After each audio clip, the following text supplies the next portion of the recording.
Good morning, my dear students. Hope all of you are healthy and safe. I will be continuing with the revision. I'll be dealing with a topic from Module 2 of Introduction to Language and Literature, that is word formation. Okay, word formation is the topic of this video. What is word formation? Why are we dealing with word formation? Languages always change, languages always evolve, language എപ്പോഴും change ചെയ്തുകൊണ്ടിരിക്കുകയാണ്, and new words are added to the language over and again. Throughout the development of a particular language, new words are added to the language due to different circumstances, due to different reasons. അപ്പം how are these new words formed? Language എപ്പോഴും evolve ചെയ്തുകൊണ്ടിരിക്കുക, language is always developing, new words are added to the vocabulary of a language over and again throughout time. So how are these new words formed? That is what is being dealt with in this particular video. Okay, we have different methods of word formation, how were different words formed, but we'll be only dealing with some of them as per your syllabus. നിങ്ങളുടെ ടെക്സ്റ്റിൽ കുറേ ഉണ്ടെങ്കിലും in your syllabus they are focusing only on 5 or 6 of them, so focus on those word formation techniques that are given in your syllabus. Okay, the first one is imitation or onomatopoeia. When you hear a word itself, you kind of get the meaning of that particular word. Those kind of words are called onomatopoeic words. For example, when you hear the word buzz, how would have that word been formed? That word was formed by imitating the sound of a buzzing of a bee. Bee makes a sound buzz, right?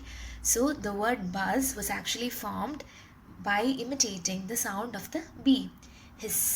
When you hear the word itself, you can kind of understand that it's a cry of a snake. So how is that word formed? Imitating the original sound of the snake. Allengi, when you hear the word whisper, it kind of tells you the meaning of that particular word. So the word whisper was an onomatopoeic word. Okay, so onomatopoeic words are words that are formed by imitating the meaning or the sound of that particular object or the situation. Okay, so the next important word formation technique is affixation. Okay, in your syllabus, the title that is given is derivation. Derivation is same as affixation that is given in your text. What is affixation or derivation? Derivation means new words are formed by adding affixes and suffixes.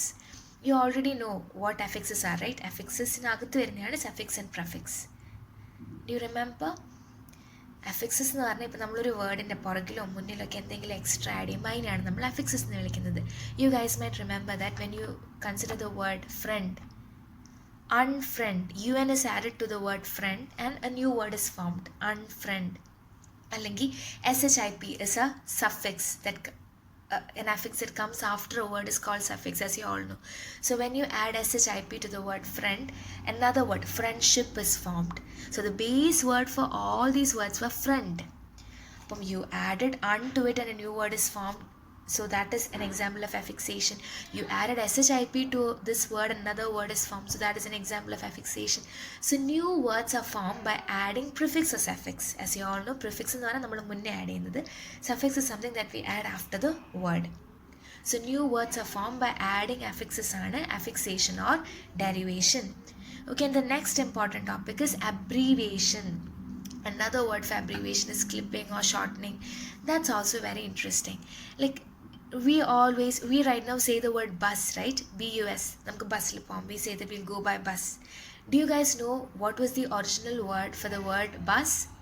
Originally, when at first omnibus narnu parnondirundhathu, and right now we call it bus because we clipped or we shortened or we used an abbreviated form, that is bus. Earlier it was omnibus and right now we use the word bus. So the word bus was formed by clipping off the omni from the omnibus. Or telephone. We right now say phone, right? But the real word for that particular object was telephone. Tele was clipped and we use phone right now. Refrigerator, short form, fridge. Or we have bicycle. We right now use the word bike. Examination, we right now use the word exam. So all these are examples of clipping or abbreviation or shortening. And then we have portmanteau words, which is really interesting. Portmanteau is otherwise called blending. Portmanteau എന്ന് പറഞ്ഞാൽ when two words are combined together and a new word is formed, that is portmanteau. For example, brunch. നമ്മളിപ്പോൾ ചിലപ്പോൾ when we wake up late we have a brunch, right? Brunch. നമ്മൾ 11 മണിക്കൊക്കെ food കഴിക്കുന്നു, and if you are not having anything in the morning and the noon, then that is what you call brunch. Breakfast lunch ഒന്നിച്ച്, breakfast plus lunch, brunch. അല്ലെങ്കിൽ we have tragic comedy, tragedy and comedy together, tragic comedy. So those words are example of portmanteau words or blending words. And then we have acronyms. We say BA. What are we learning right now? We are learning BA Model 3, right? And we have BSc. We say NASA. We say BBC. All these are words that are acronyms. Actually, we all know that BA means Bachelor of Arts, but we say BA, right? It has become very common for us to say just BA. So BA was actually the acronym of Bachelor of Arts. NASA, അല്ലെങ്കിൽ BBC, all these words are actually acronyms, short forms of big words, which has become a part of our language and our usage right now.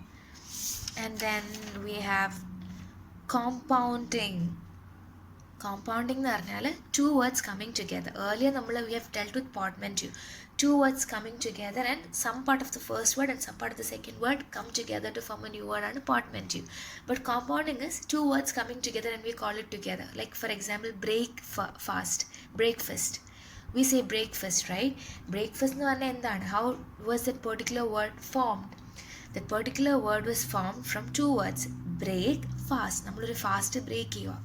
Fast, we are breaking the fast that we had been doing all through the night.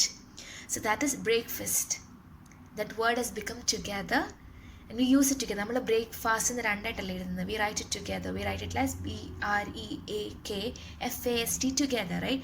So that word was formed by compounding. Okay, two words joining together. So that is compounding. So these are the different word formation techniques that you need to learn.